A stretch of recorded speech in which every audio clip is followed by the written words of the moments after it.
AC-130 ready for deployment. Friendly AC-130 in the air. Light him up, boys.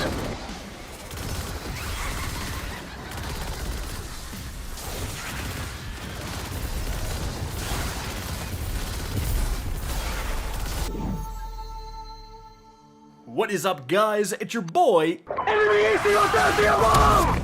Cacus, and today we are going to be discussing an exotic weapon that got an absolutely massive buff, and dare I say you could even describe this as a partial rework within the most recent mid-season update for Destiny 2. However, a lot of people have completely forgotten about this. Like, this weapon has been crazy overlooked since that update. However, I think that that's no mystery. It's just that so much stuff happened with the mid-season update. I mean, we had the launch of Guardian Games 2024 and the new Skimmer. We had the Prophecy Dungeon rework, and we had a bunch of other buffs and nerfs. So it's understandable this weapon was overlooked, but I wanted to shine a light on it today because it's performing dramatically different and dare I say, better. So the weapon in question is going to be the Manticore Exotic Submachine Gun.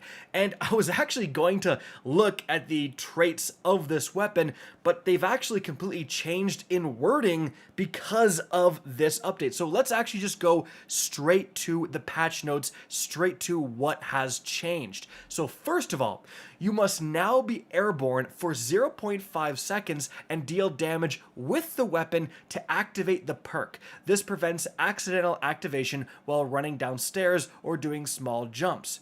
And guys, this fundamentally changed how the Manticore works. So you still need to deal damage while grounded to charge up your anti-grav repulsors, which is going to be a bar in the left corner of your screen.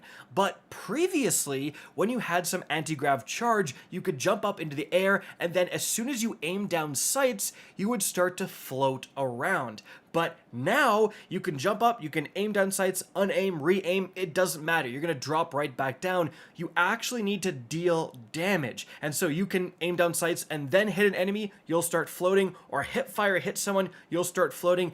It really doesn't matter as long as you just deal damage and then you will start floating around. But now the question becomes, how do you get back down? Because previously, I believe if you would just unaim down sights and go back to hipfire, you would drop down. Now, since it's based on dealing damage, and the more damage you deal while airborne, you actually stay up longer, like how do you get back down? Well, first of all, you can either just press the jump button again and you will drop back down. However, like I was playing on Hunter and I had triple jump, if I would expend my 3 jumps to get up and then engage anti-grav thrusters, I didn't have an extra jump, so jumping actually wouldn't disengage. I was kind of stuck in the air, and that's where the next patch note, special reload to disengage anti-grav thrusters, comes into play. So often you will need to hold reload, and you can actually see me do that here, and you'll have a little animation for the Manticore, and then you will drop back down. Now, this is absolutely more clunky and more time consuming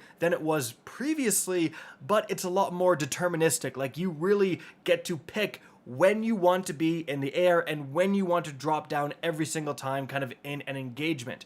Moving on from there, guys, like again, that's just kind of changing how this weapon actually operates. We get more into the actual buffs for this weapon. So, first of all, while anti-grav thrusters are engaged, combatants will be less accurate when targeting the player. So enemies will just straight up miss you more. On top of that, the max damage buff from Swooping Talons has been increased from 40% all the way to 100%, but this is a PvE only change.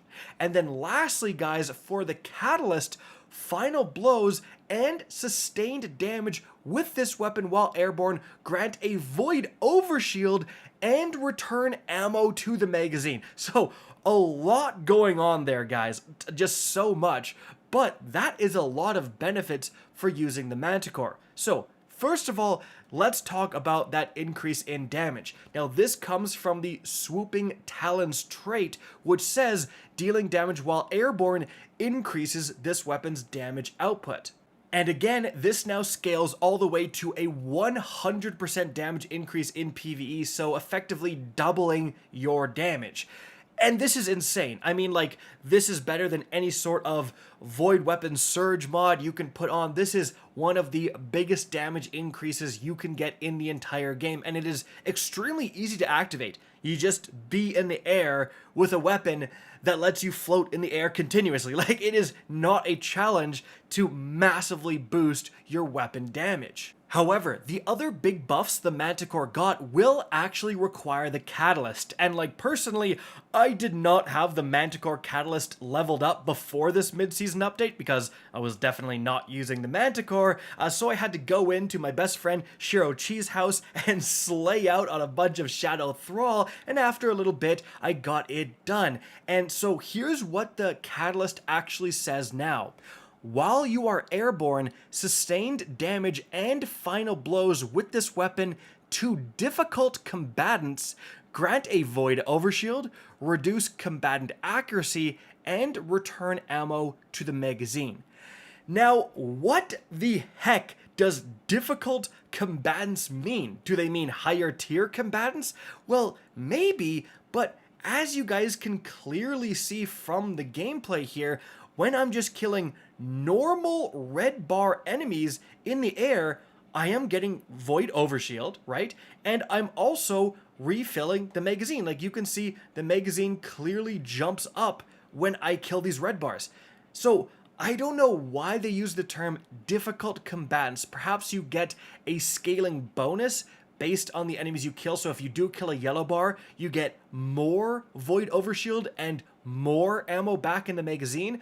But I really wouldn't put too much stock in that wording. It's just, hey, you now basically get subsistence while you're in the air.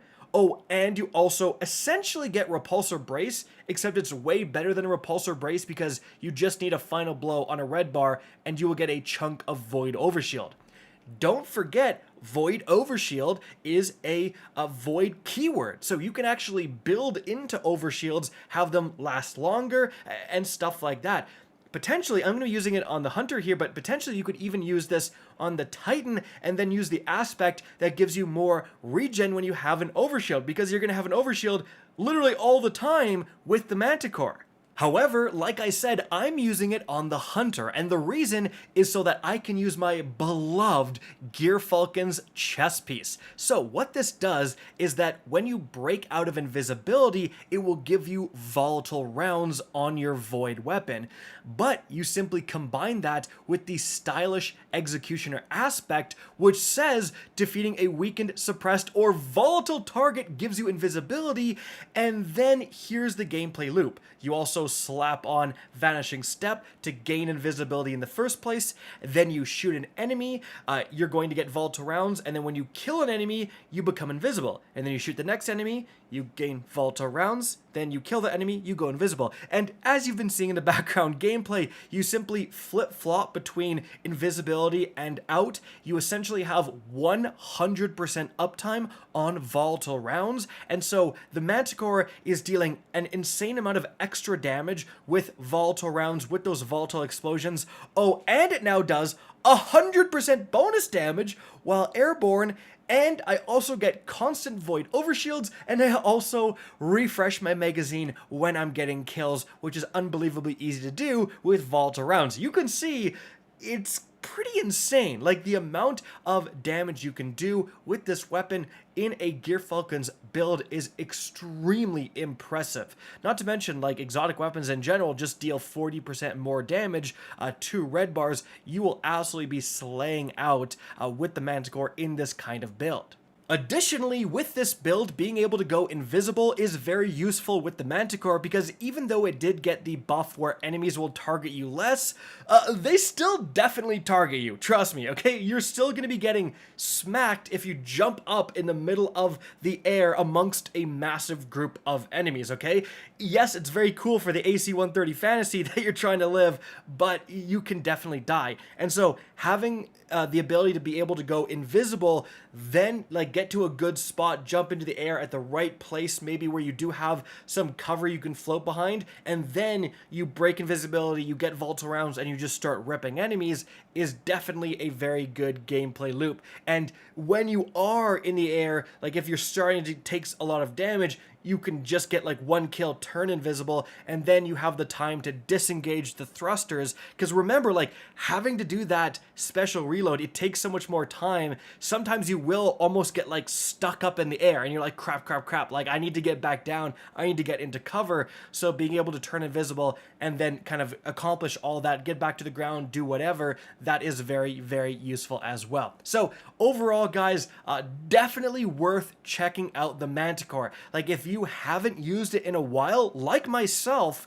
it is worth, you know, taking it out of the vault, dusting it off, bringing it out of collections, and trying it out. It behaves completely differently than what it did before, and it is capable of doing way more damage. It's capable of giving you way more survivability. It is just better. The only thing that people may not like is the new way to activate the perk. It is, again, a lot more deterministic. It isn't quite as easy to disengage, and so you may not like that, but there are definite benefits if you do get used to that. Guys, that is it for the video. I hope you enjoyed and found this informative. If you did, please remember to help me out by simply rating and especially sharing this video.